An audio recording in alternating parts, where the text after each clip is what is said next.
Now, have you ever heard the story of the ugly duckling? The ugly duckling that turns into a beautiful swan. Well, I'm going to take you through this story in a painting. So just starting with covering up the paper with leftover paint, and once that's all covered over, I'm going to bring in some ink. So these are really high saturated colours, and by smooshing them around I was just sort of playing with how these inks mixed and the colours that they would bring, and then adding a bit of water and letting that sort of splash around a bit, and just seeing what sort of effects I got. This is purely play. This is just building a sandcastle and then kicking it over type thing. Just playing with the materials and seeing what happens. Nothing is made to last. Everything is put down just to see what it looks like, and then kind of painted over, and eventually in the hope that something will emerge that I like and can form a painting.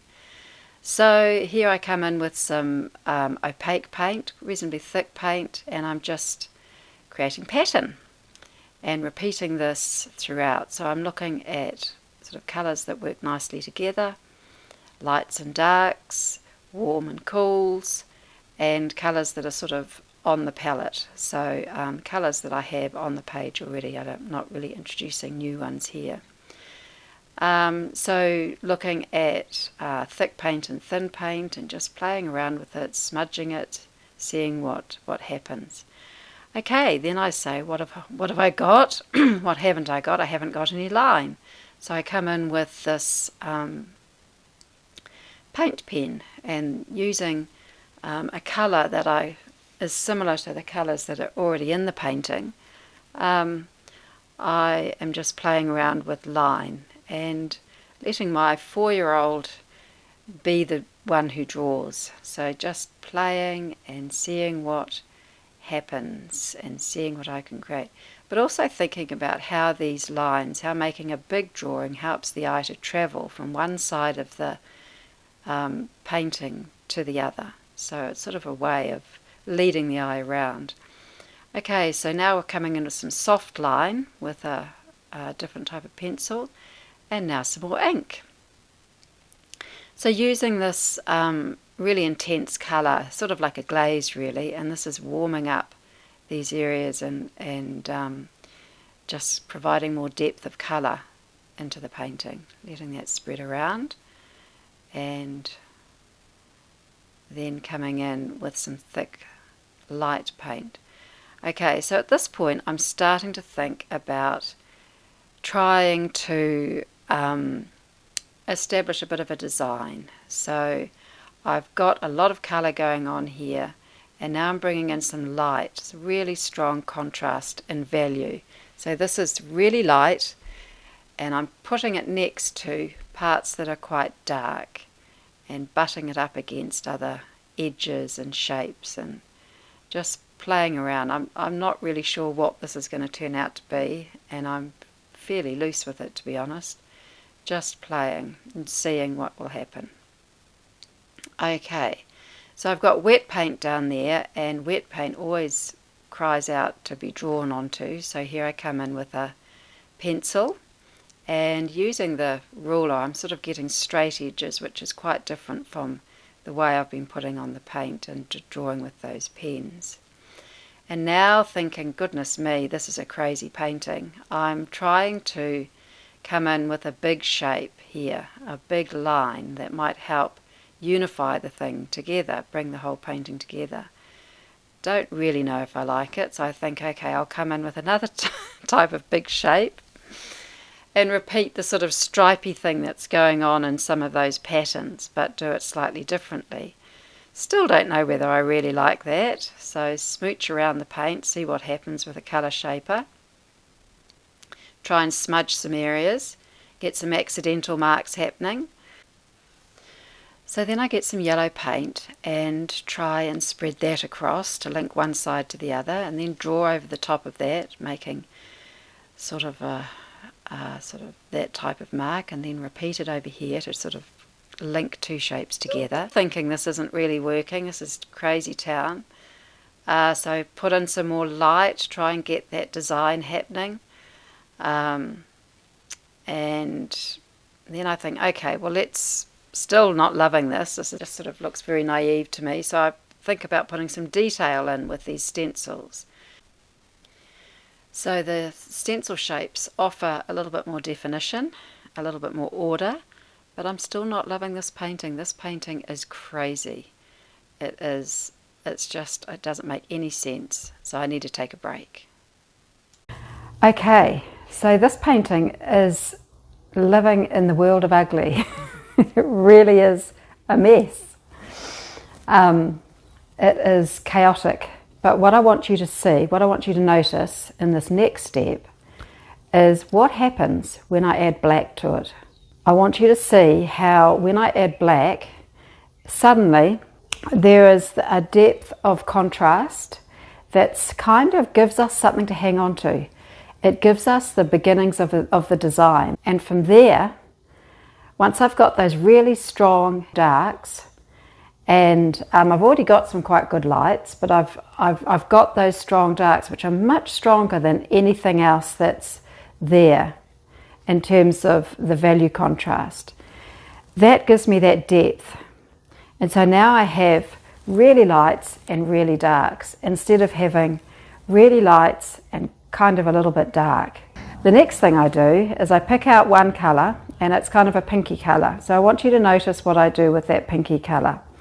I use this throughout the painting, sort of like, almost like sort of signposts and giving it structure. So that, I have a little bit over here and a little bit there. And that repetition helps to give some order and some structure to the composition. So just, a little bit here, a little bit there, and over here. Gives the eye, I can look here, then I can come here, and then I can come over here. And that takes away that feeling of chaos, of where do I look? What am I looking at here? What's all this about? Suddenly you've got a sense of order.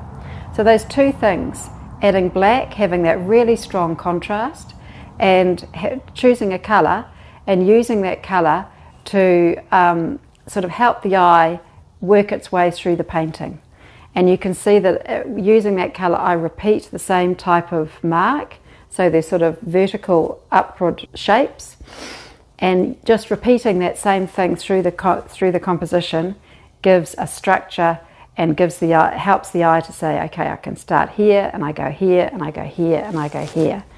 And it just takes away that feeling of confusion. And then what you have is this lovely contrast between structure and chaos.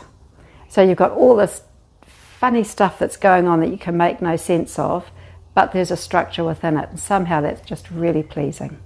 So I hope that helps. Watch and see what happens when I add the black. Okay, so here we go. Now the black gives a really the strongest contrast really in terms of value. So I've put it on the right hand side and a little bit up the top there. And now I'm using this yellow to sort of link the colour through from one side of the painting through to the other. The problem with this painting is it's just got too much going on. It needs to somehow be linked, have some cohesion from one side to the other, from one part to the other. And so by putting that yellow through, that sort of linked it, and now I'm adding details. And I'm doing it with a sort of one colour, so I'm not busying the thing up way too much. And these little dots are tiny. Now everything else in this painting is really quite big, and so having these tiny little details is sort of quite a bit different to what I've already got going on in the painting. So they can sort of add a richness to the variety of mark that I'm making. So here are some more tiny details coming up here. A little row of lines, sort of reminiscent of the other lines and stripes that I've got going on in the painting. So I'm sort of trying to bring that sort of repeating that idea of lines and stripes in in a whole lot of different ways into this painting. Okay, so now I'm just sort of connecting light areas, changing shapes, sort of making edges connect up, values connect up, still adding detail. And here come some more of those little lines. Okay, so that I actually quite like that little detail as a composition. There's strong lights and darks, and there's detail, there's lots going on. So now with this pink, see the pink that sort of forms a framework underneath the greeny colours, the green shapes. I'm picking up that pink and I'm going to bring it through and link one side of the painting to the other and use that pink to sort of provide some structure to the painting. And you can see how it sort of works. You can see how that pink links one side to the other and almost does provide an armature that everything else can sort of rest on. And in the end, I think the painting is actually quite fun. It works out to be quite a crazy painting, but one that still holds together. Phew!